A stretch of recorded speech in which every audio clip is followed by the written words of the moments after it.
వ్యక్తిత్వ వికాస నిపుణులు ఆత్మవిశ్వాసం ఉండాలి అంటారు, కానీ ఆత్మవిశ్వాసాన్ని ఎలా సాధించాలో చెప్పరు. పుట్టుకతో వచ్చే 6 చెడు గుణాలలోని కోపం ఉండకూడదు అంటారు, కానీ కోపంను నియంత్రించే పద్ధతి చెప్పరు. అంతేకాదు, వారికి కూడా కోపంపై సంపూర్ణ నియంత్రణ ఉండదు.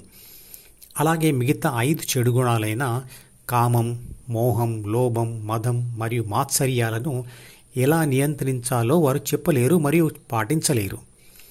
ఎవరూ లేనప్పుడు లేదా చూడనప్పుడు అవి వారి నుండి బయటకు వస్తాయి. తన కోపమే తన శత్రువు అనే పద్యం యొక్క లింక్ను ఈ వీడియో డిస్క్రిప్షన్లో ఉంచుతున్నాను, వినండి. మరి ఆ కోపాన్ని పోగొట్టుకునే సాధనం ఏమిటి? ఆత్మన్యూనతాభావం ఉన్న వ్యక్తికి ప్రాపంచిక పనుల ఆచరణలో ఓటమి భయం ఉంటుంది. ఎందుకంటే ఓటమి పరిణామాలు తీవ్రంగా ఉంటాయి కాబట్టి. అందువల్ల అతనికి ఆత్మగౌరవం మరియు ఆత్మవిశ్వాసం తక్కువగా ఉంటుంది. కానీ ధ్యానం విషయంలో ఓటమి భయం ఉండదు. ఎందుకంటే ధ్యానంలో ఓడిపోవడం వలన ఎటువంటి ప్రాపంచిక సమస్యలు రావు. ఓటమి కలిగినా అంతవరకు ఆ వ్యక్తి ఏ స్థితిలో ఉన్నాడో అదే స్థితిలో ఉండిపోతాడు తప్ప ఎటువంటి నష్టం ఉండదు. కాబట్టి ఎన్నిసార్లు ఓటమి ఎదురైనా మళ్ళీ ధైర్యంగా ప్రయత్నం చేయవచ్చు. ఏదైనా పని యొక్క ఫలితంపై ధ్యాస పెడితేనే, దాని గురించి ఆలోచిస్తూ ఉంటేనే ఓటమి భయం కలుగుతుంది, అంటే ఉద్వేగము కలుగుతుంది. కాబట్టి ఏ పని చేసినా ఫలితంపై ధ్యాస పెట్టకుండా సాధన మీద మాత్రమే దృష్టి పెట్టాలి. పనిలో ఓడినా విసుగు భయం లేకుండా మళ్ళీ ప్రయత్నం చేసే శక్తి ధ్యానంతో వస్తుంది. ఏ రకమైన గెలుపుకైనా తప్పులు లేని మానవ ప్రయత్నం మరియు ప్రకృతి సహకారం కావాలి.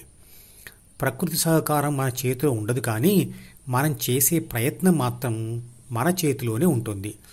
మన ప్రయత్నంలో లోపం మన వ్యక్తిత్వ లోపం. అది ద్వితీయ మనసులోని డిలో ప్రాపంచిక సమాచారం మరియు సూచనల రూపంలో ఉంటుంది. వాటి వల్ల అహం తగ్గుతుంది మరియు ఆత్మవిశ్వాసం కూడా తగ్గుతుంది. డిలోని సమాచారాన్ని విశ్లేషించే శక్తిని ఏబీసీ కోల్పోవడం జరుగుతుంది. అది ఎలా పోతుంది?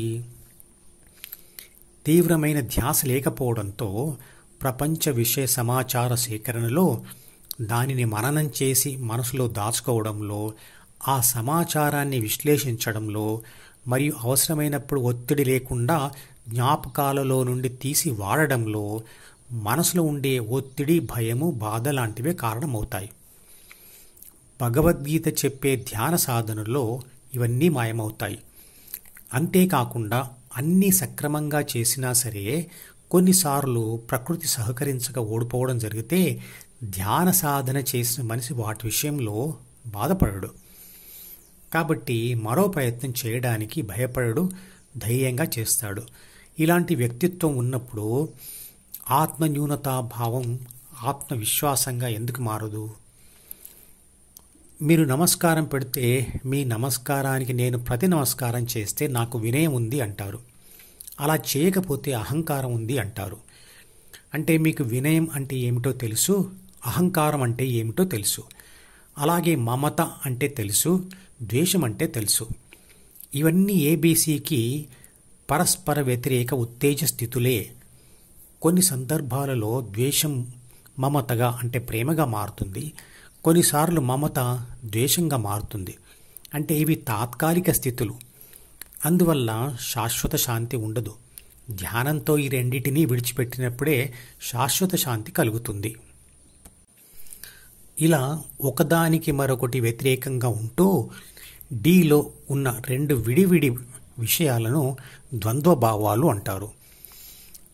చదువు రాని వాడవని దిగులు చెందకు, మనిషి మదిలోన మమత లేని చదువులెందుకు అనే తెలుగు సినిమా పాటలో అనే మమత మరియు ద్వేషముల సమాచారం కూడా డిలోనే ఉంటుంది.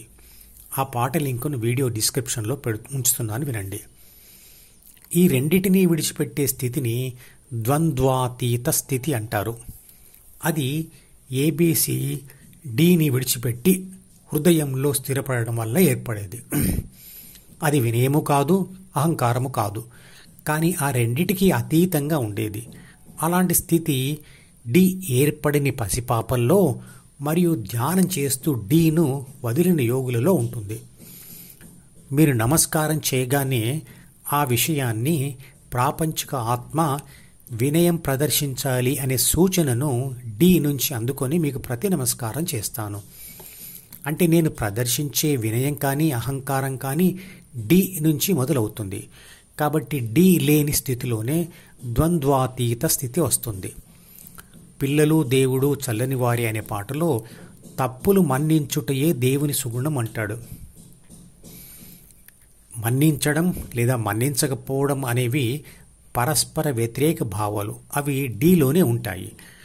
ఆ పాటలోనే పుట్టినప్పుడు మనిషి మనసు తెరచి ఉండును అంటాడు.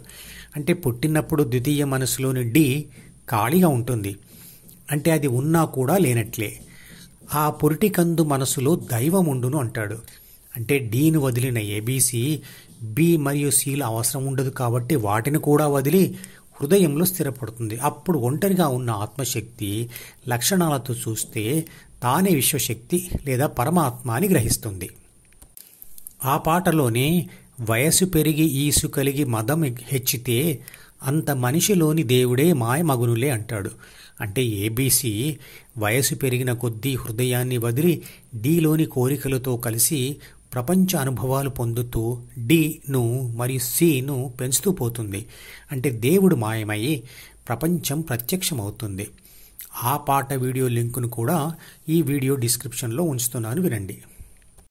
ఈ మధుపదం యూట్యూబ్ ఛానల్ వీడియోని సబ్స్క్రైబ్ చేసి గంట గుర్తును నొక్కి ఆల్ని సెలెక్ట్ చేసి ప్రతిరోజు యూట్యూబ్ ఓపెన్ చేసి అడుగున ఉన్న సబ్స్క్రిప్షన్ బటన్ నొక్కితే అన్ని లేటెస్ట్ వీడియోలు చూడవచ్చు.